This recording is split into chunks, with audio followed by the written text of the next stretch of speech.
5, 6교시 음악 4월 10일 형식 내 너를 이해하리.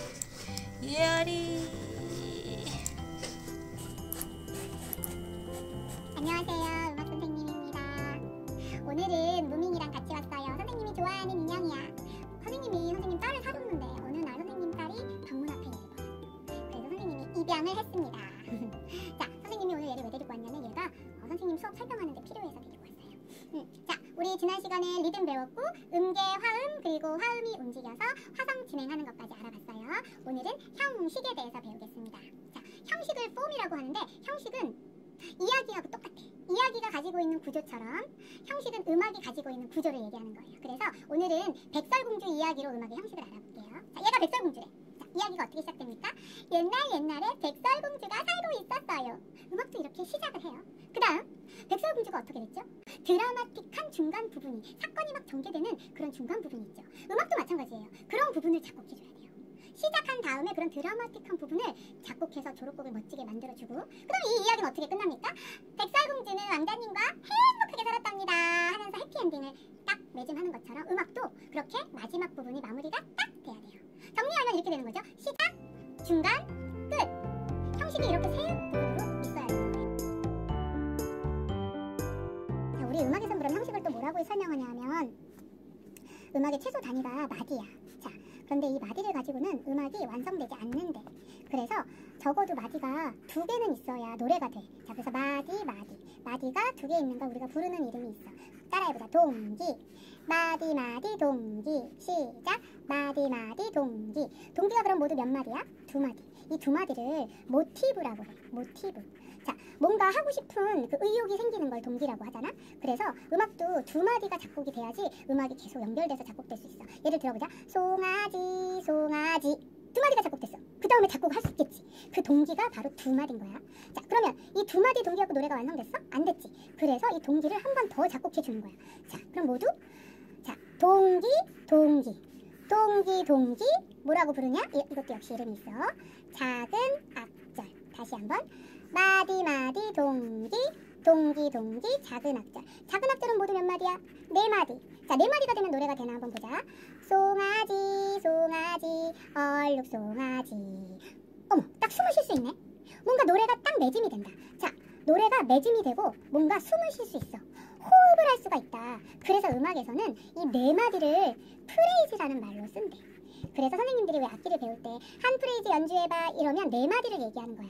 그래서 드디어 4마디가 작곡되면 뭔가 노래가 살짝 매짐이 되면서 아하, 이런 노래구나 이해할 수 있게 되는 거야. 그게 바로 작은 악절이고 그걸 4마디야. 여러분이 그걸 기억해야 돼. 다시 해보자. 마디 뭐 동기 2마디, 동기 뭐 그건 4마디야. 자, 그러면 4마디 갖고 노래가 완성이 안 됐지. 그래서 작은 악절을 한 번 더 작곡해서 그럼 모두 몇 마디가 될까 보자. 마디 동기 작은 악절 이걸 부르는 이름이 있어요. 따라해보자. 큰 악절은 모두 몇 마디? 8마디.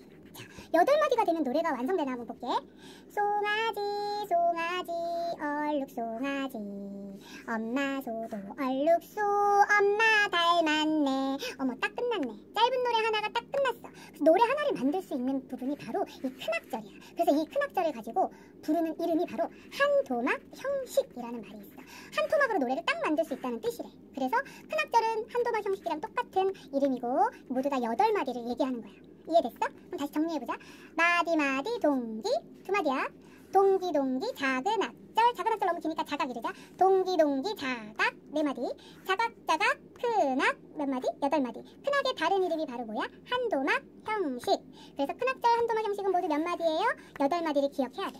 그런데 요즘에는 클래식 말고도 실용음악이랑 CCM을 여러분이 많이 접하니까 우리가 졸업곡을 작곡할 때도 그걸 응용해야 돼. 그래서 자, 큰 악절 한도막 형식처럼 이 8마디를 실용음악에서는 펄스 그리고 코러스 CHORUS 그렇지, 이렇게 불러. 벌스도 8마디, 코러스도 8마디라고 똑같은 마디로 이렇게 부르는데 벌스는 의미가 1절, 2절 이럴 때 많이 쓰는 이름이고 코러스는 후렴을 표현할 때 쓰는 거야. 자, 그럼 모두 다 같은 이름일까? 큰 악절, 한도막 형식, 벌스, 코러스 모두 다 같이 8마디를 표현한 겁니다. 그래서 이 4개는 다 기억해야 돼요. 그 대신 벌스는 1절, 2절, 코러스는 후렴, 요거만 달라요.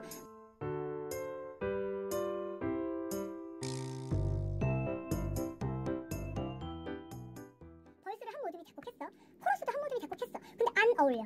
벌스랑 코러스가 이어지질 않아. 그럼 어떤 부분이 필요할까? 자, 이걸 생각해봐. 우리 학교에 본관 건물이 세워졌습니다. 그 다음에 신관 건물을 건축했어요. 그 이후에 본관과 신관을 이어주는 이음관을 건축했습니다. 이음관을 영어로 뭐라고 할까요? 브릿지라고 하지, 그치? 본관과 신관을 이어준 것처럼 벌스랑 코러스를 이어주는 부분을 우리가 작곡할 거야. 이거를 브릿지라고 불러. 자, 그래서 어떤 모드는 벌스 1, 어떤 모드는 벌스 2, 어떤 모드는 코러스를 작곡할 건데 어울리지가 않는다, 이어지지 않는다. 그럼 그 다음 모드는 브릿지를 작곡해서 우리가 졸업곡을 완성시킬 거야.